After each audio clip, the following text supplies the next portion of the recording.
Hello everyone. Today we are going to take poem 2, that is Fire and Ice, which is the second poem of our English grade 10 book First Flight. Now, before starting the poem, I would just introduce about the poet Robert Frost, as we have already done in our previous poem, The Dust of Snow, which was also written by Robert Frost. This is also a poem by Robert Frost. He was an American poet and he was born in San Francisco on 26th of March 1874. He was a winner of 4 Pulitzer Prizes and his famous poetical works include Steeple Bush, From Snow to Snow, Stopping by Woods on a Snowy Evening, Mending Walls, Dust of Snow, and the first poem of class 9th, The Road Not Taken. This is also one of the famous poems, Fire and Ice, which we are going to study today. Now, I will give you a brief introduction about the poem, the Fire and Ice. As you can see the title, both fire and ice are contrasting words. Fire and ice both contrast each other. It is a very short but highly symbolic poem. Fire shows intensity of heat, whereas ice shows intense of cold. So both words contrast each other, but they are giving a lesson, a message through this poem. Now here the two words fire and ice, there is an antithesis in the title. So these two words fire and ice, they symbolize different things. They symbolize emotions, they symbolize feelings. As you can see, fire symbolizes desire and passion. Fire symbolizes desire and passion, whereas ice symbolizes hatred, cruelty and coldness. Now there is a question. The poet puts a question, or he says that the world will end either in fire or in ice. So he is saying that due to intensity of feelings, intense emotions, intensity of desire and passion, the world is going to end. And those who will survive after the destruction, they will end through ice, that is hatred and cruelty or coldness. So the Fire and Ice poem, which describes a highly symbolic poem. Now the central idea of the poem is, the poem revolves around the theme that human emotions are destructive. You can see in the poem, we will read the poem and then we will analyze that human emotions can be very destructive. As we have seen in that fire represents extreme passion, intense desire. So that one human emotion plus ice, which refers to coldness or hatred. So these two emotions can destroy the whole world. So here the poet is trying to say that if the human emotions are allowed to run amok, if the human emotions are allowed to run amok, if they are allowed to run out of control, they are sure to destroy this world. So we need to control our emotions. So a person's morally, physical or even mentally, a person can be destroyed due to these emotions. Now the poet signifies love, passion as fire and hatred and greed as ice. Now the poem also signifies a relationship of humankind. Now let's come to the poem. I am going to recite the poem once. So, The Fire and Ice by Robert Frost. Some say the world will end in fire, some say in ice. For what I have tasted of desire, I hold with those who favor fire. But if it had to perish twice, I think I know enough of hate to say that for destruction ice, it is also great and would suffice. Once again I will recite the poem.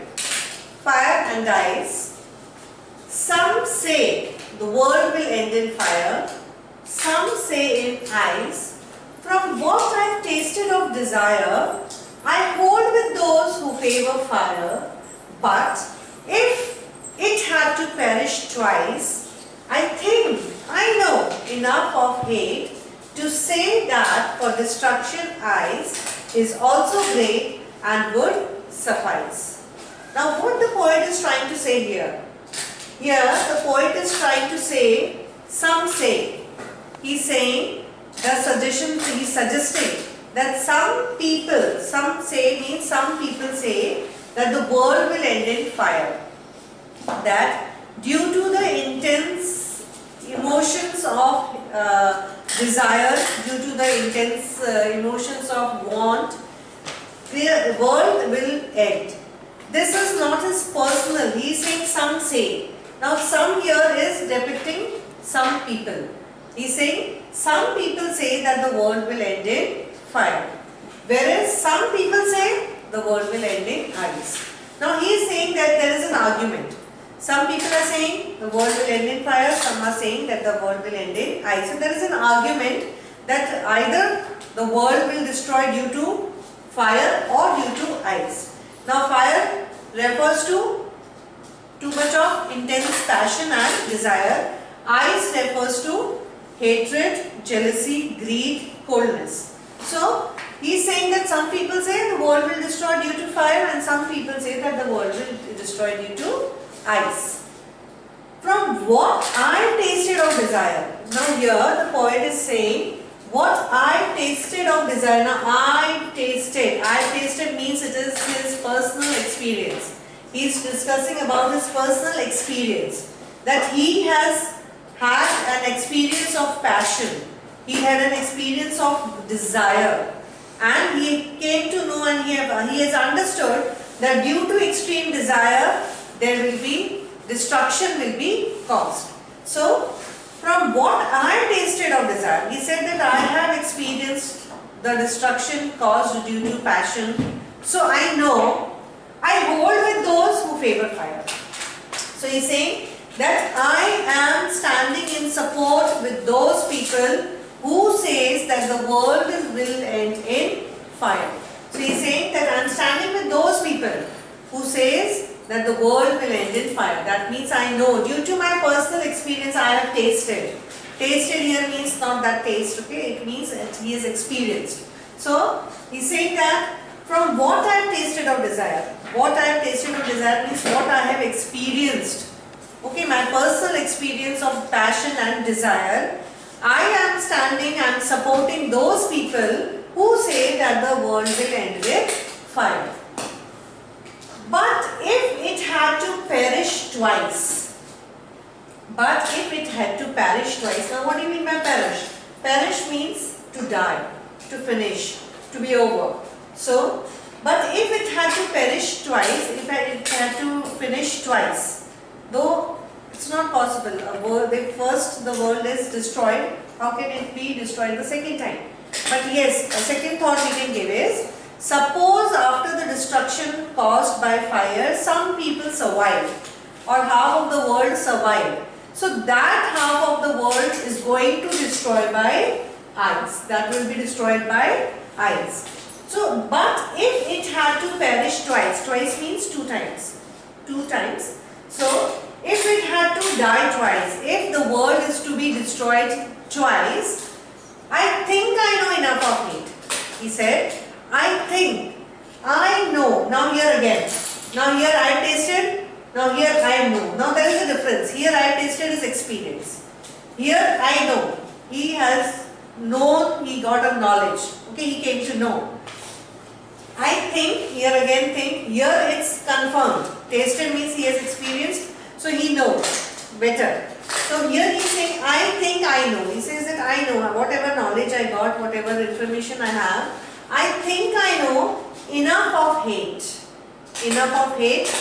Hate is resembling ice. Ice is referring to hate. So he says that if second time the earth is about to destroy, the cause will be hatred.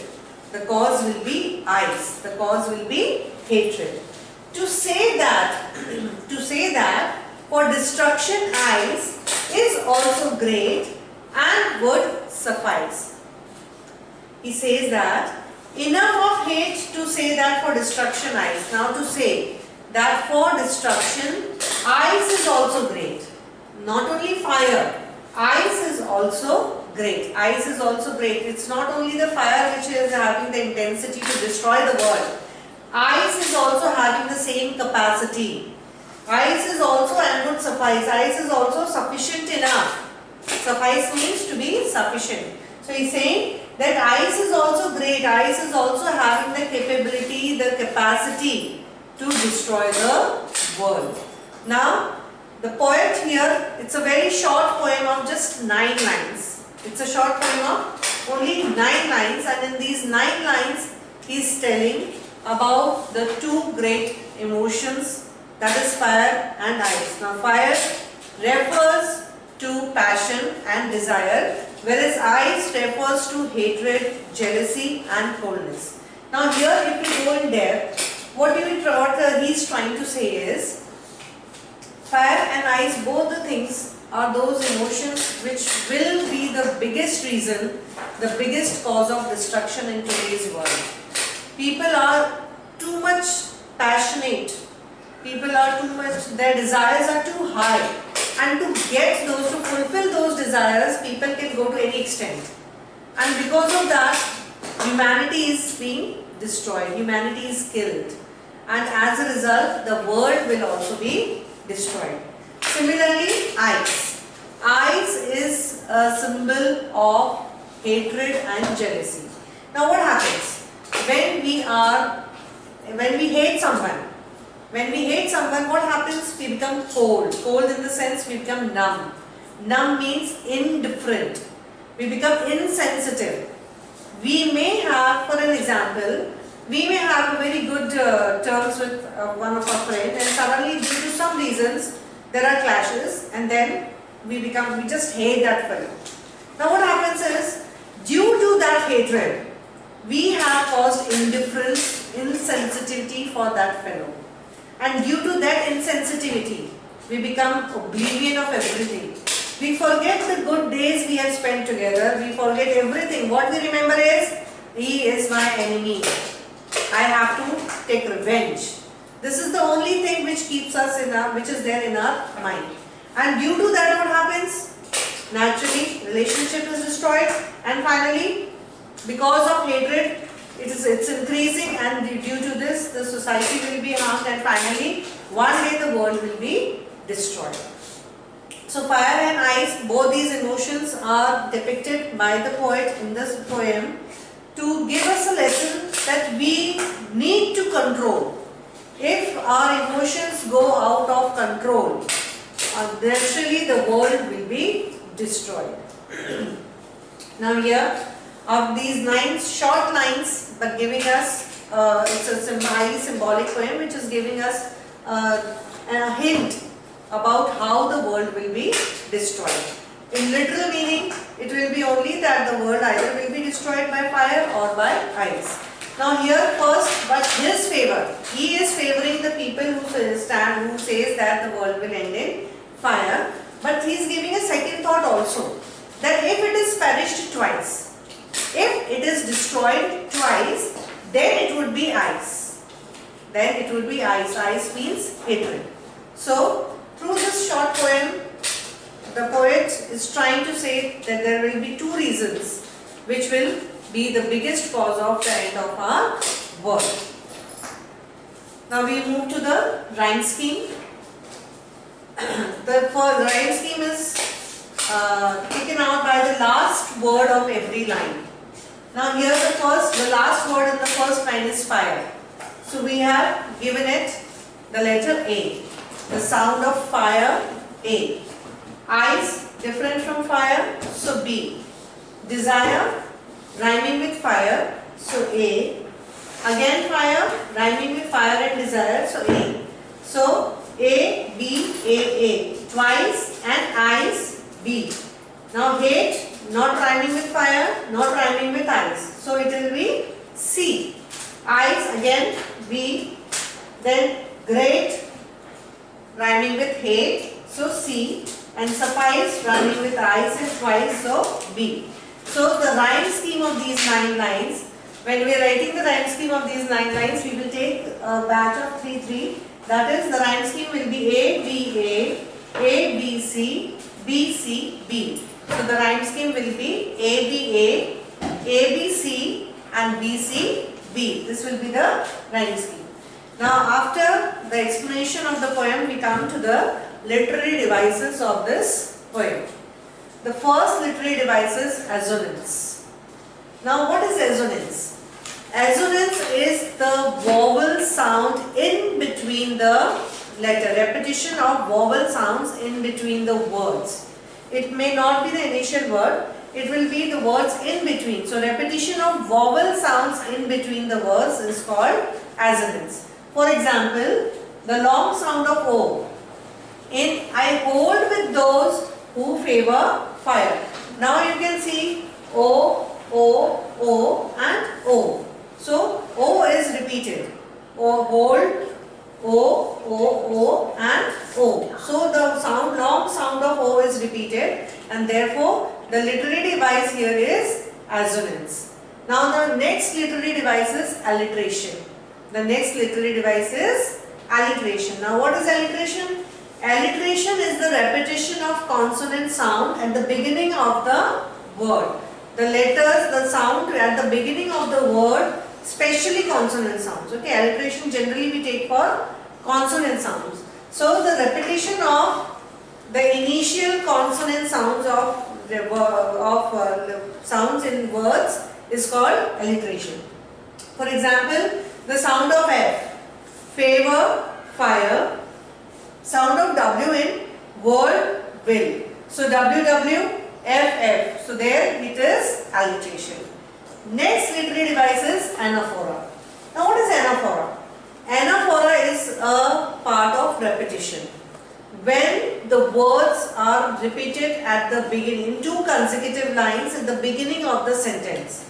So the repetition of words in the beginning of the sentences in two consecutive lines, that is called anaphora. Now some say, if you read the line, some say the world will end in fire, some say in ice. First two lines, some say the world will end in fire, some say in ice. So here some say is repeated at the start of line 1 and 2, and some say, that the literary device used here is anaphora. Now next is enjambment. Now next literary device is enjambment. Now what is enjambment? Enjambment is continuation of the thought in the next line without putting a punctuation. So continuation of the thought in the next line without putting a punctuation in the lines, that is called enjambment. Now here 7th, 8th and 9th line you will see. 7th line, to say that for destruction ice is also great. Now the thought is one single thought, but it is written in two different lines to rhyme. So but here no punctuation is given. You can see no punctuation is given here. So this is enjambment. So the main literary devices are assonance, alliteration, anaphora and enjambment. Now after literary devices, we will move to symbols. Now the fire and ice are metaphors. The poet has used fire and ice as metaphors in the poem to convey a message. Now what is fire used as? The fire is the symbol of unbridled, uncontrolled passions. Unbridled and uncontrolled passions and desires, lust and fury.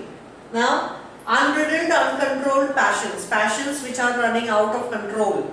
The desires which are going out of control, you cannot control those, and you are just, they are just to achieve them, to get them, you can do anything.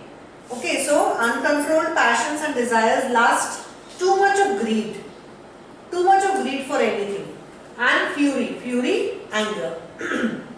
So lust and fury are disastrous for human beings. So fire is a symbol of uncontrolled passions, desires, lust and fury. Fury is anger for human beings. Next is ice. Ice is symbolic of cold reasoning, devoid of all human warmth. as I had given you an example, that when you hate someone, what happens? You become insensitive. So you lose that warmth, you lose that love, and you become insensitive, cruel and rigid for that particular person. So ice is again a symbol. Ice is again a symbol of cold reasoning, cruelty and hatred. Next we come to the message of this poem. What does the poem convey? What is the central idea? What is the theme of this poem? What lesson the poem is trying to give us? And what was the intention of the poet to write this poem? Now the poet wanted to convey a message. He wanted to convey that in today's world the emotions are at such a higher level, increasing so much, the intensity is increasing so much that they are going to become disastrous for our world. Now here, man is swaying between two extremes, fire and ice. As you know, fire is the extreme heat and ice is the extreme cold. Both are two extremes, plus they are opposite. So fire, intense desires, ice, intense hatred. Both these things are in contrast to each other, but these two are the intense desire and intense hatred will be the two biggest causes for the disaster, for the destruction of our world. Now sometimes man is torn by his unbridled fire of passions. As we have discussed, that due to excessive passion, due to excessive desire, lust, what is lust? Greed, excessive greed, longings. We are fighting, okay, to get what is the desire of either land, desire of property, desire of people. Okay, those things are causing destruction. So lust, excessive greed, longings, I want to have this land, I want this property, and fury, anger. These are the emotions which are depicted through fire.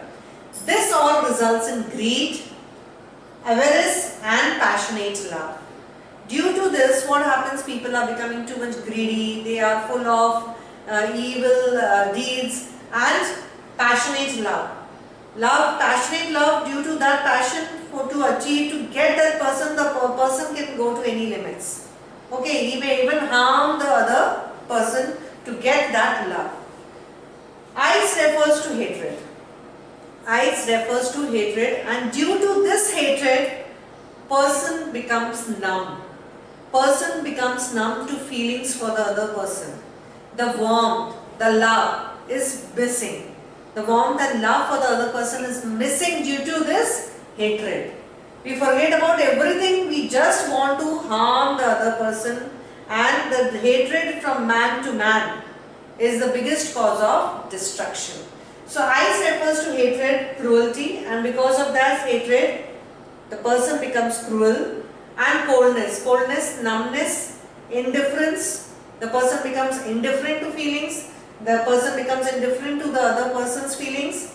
Then plus insensitive, he becomes insensitive, he is least bothered what the person is going through, what pain the other person is going through. He will be behaving in the negative manner only. So coldness, which leads to indifference and insensitivity in human beings. All these extremes, excessive passion and excessive hatred, all these extremes lead to unavoidable conflicts and disasters. Now what happens due to this? So many conflicts are there, and due to these conflicts the problems increase, and if these emotions are not controlled, if they are allowed to run amok, if they are not controlled, if a check is not kept on these emotions, surely there will be an early end of this world. This is the lesson which the poet is trying to give through this lesson. Now, so just before ending, I would just like to conclude. So the poet Robert Frost is trying to say that the world will end either in fire or in ice.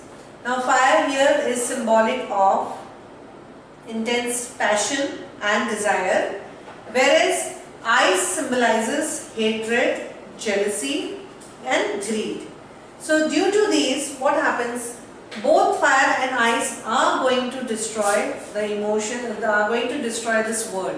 These two extreme emotions, desire, passion, hatred and coldness. These two extreme desires will be the biggest cause of the end of this world, and so we need to control our emotions so that we can save our world. We need to control our emotions so that we can save our world. With this, we come to the end of this poem. I hope you understood the text. Thank you.